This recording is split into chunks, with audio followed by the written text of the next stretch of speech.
On va corriger le premier TP de modélisation objet, où il y avait une classe date à faire et une classe événement. On va donc débuter par la classe date. On va donc créer une nouvelle classe.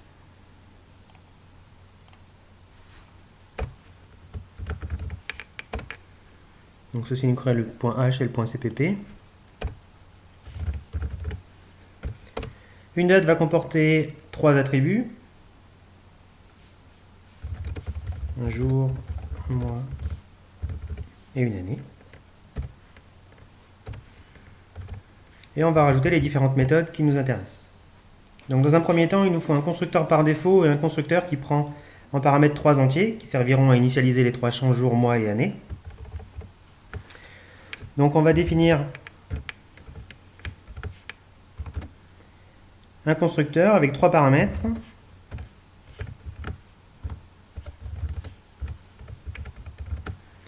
Qui auront des valeurs par défaut. D'accord? Donc ça va pouvoir nous servir aussi de constructeur par défaut, puisque si après je crée un objet date sans lui donner de paramètres, les 3 paramètres J, M et A auront les valeurs par défaut, ce qui correspondra au constructeur par défaut.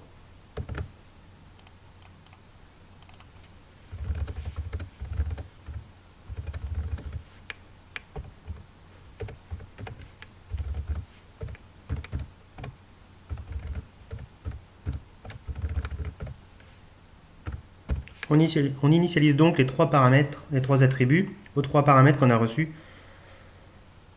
dans notre fonction.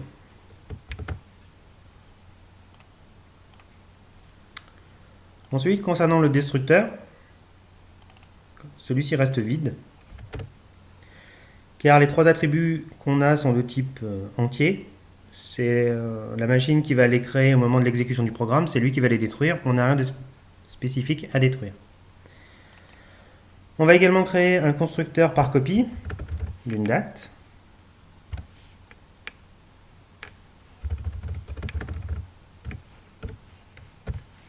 Donc déclaration du constructeur par copie. Et dans le point CPP, on va donc écrire la fonction.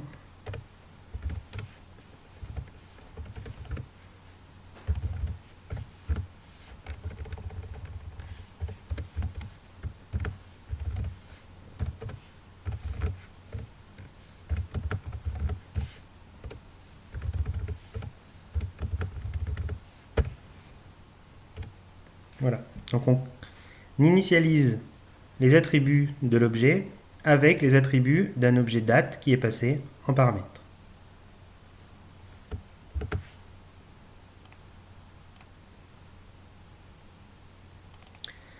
Les attributs sont donc déclarés en privé. Si on veut laisser la possibilité à l'utilisateur d'y avoir accès, on va rajouter les getters et les setters pour accéder aux données et pouvoir les modifier. Donc on va rajouter d'abord les accesseurs.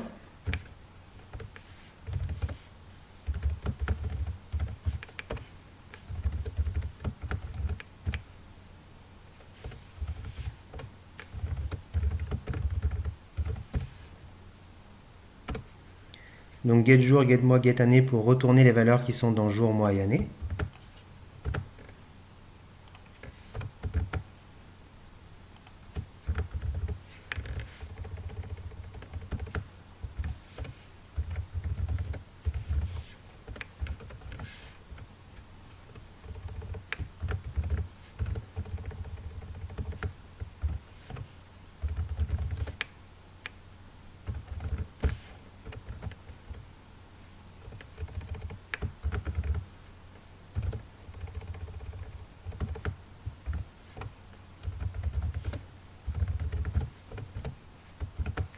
Donc l'utilisateur de la classe peut à ce moment-là accéder aux données. Il ne peut pas encore les modifier. On va rajouter les mutateurs pour ces 3 attributs.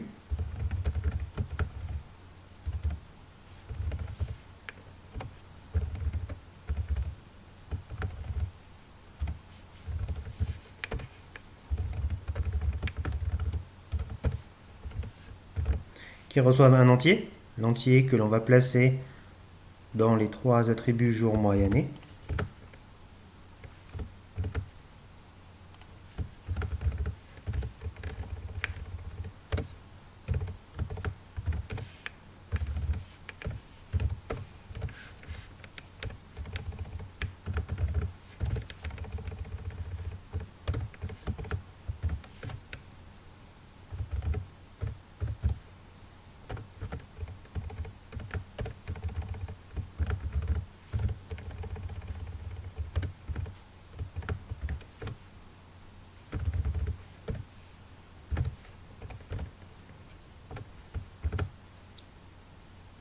Voilà, donc à partir de là, on peut créer une date et accéder à chacun des attributs, soit en lecture, soit en écriture, avec un accesseur ou avec un mutateur.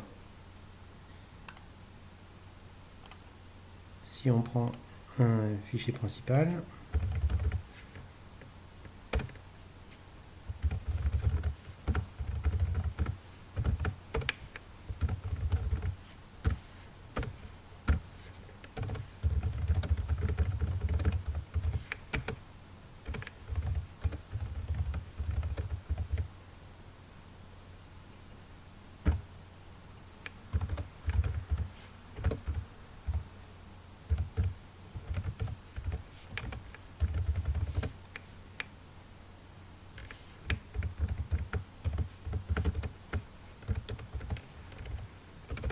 on crée un main. Donc on peut créer une première date vide. On va créer une seconde date en donnant des paramètres.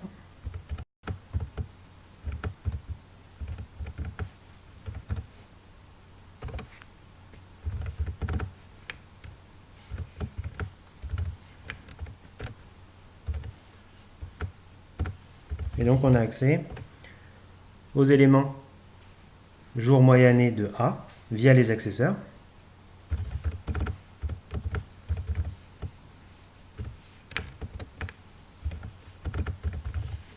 Et on peut les modifier via les mutateurs.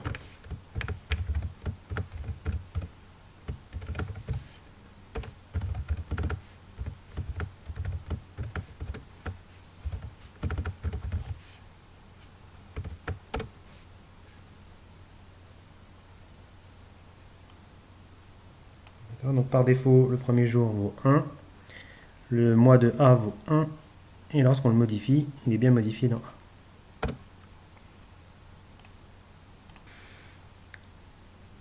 Ok, ensuite on vous demande de créer une méthode métier affiche qui permette d'afficher la date. Donc on va la définir.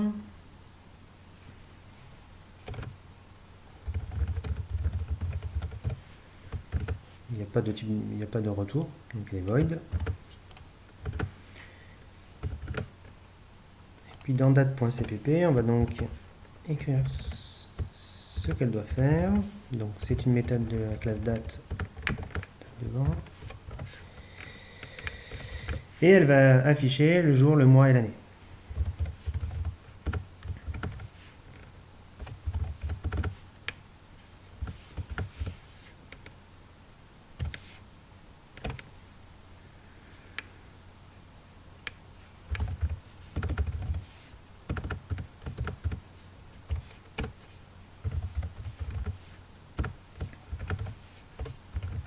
Donc si les jours et les mois sont inférieurs à 10, on va rajouter un 0 pour avoir une notation homogène.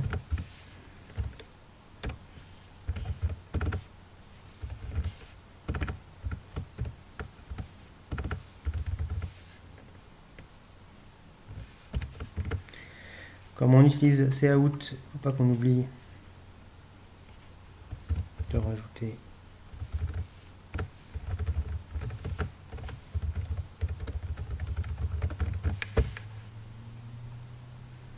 les includes nécessaires.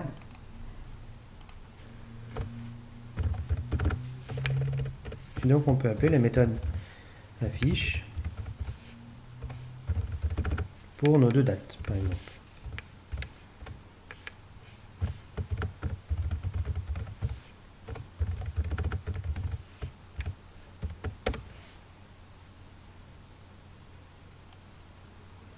Donc on met l'affichage de nos deux dates.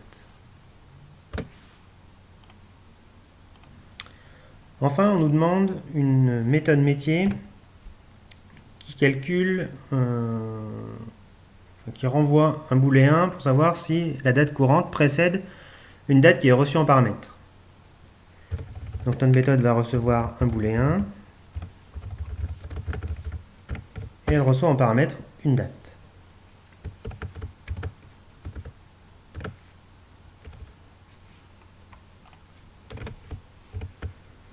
On va donc définir cette méthode.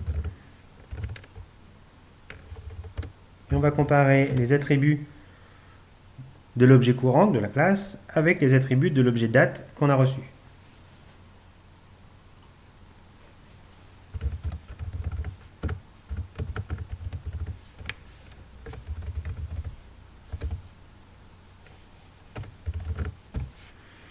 Si l'année courante est plus petite que l'année reçue, on précède.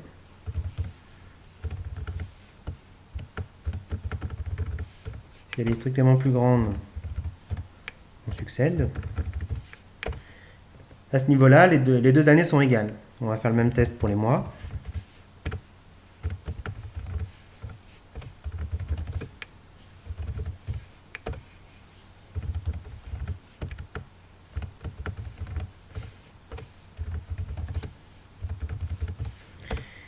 Si on arrive à la ligne 58, c'est que les années et les mois sont égaux. Donc on va tester les jours.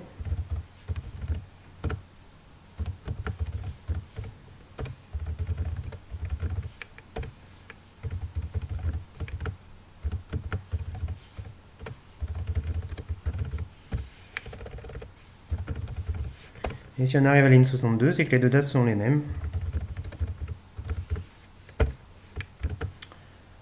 Voilà, on peut tester ça avec nos deux dates. On va afficher est-ce que A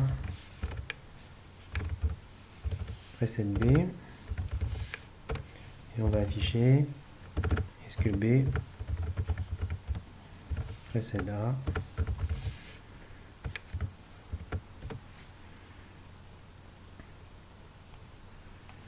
On a donc bien le premier A qui précède B, c'est vrai, dans l'autre cas c'est faux.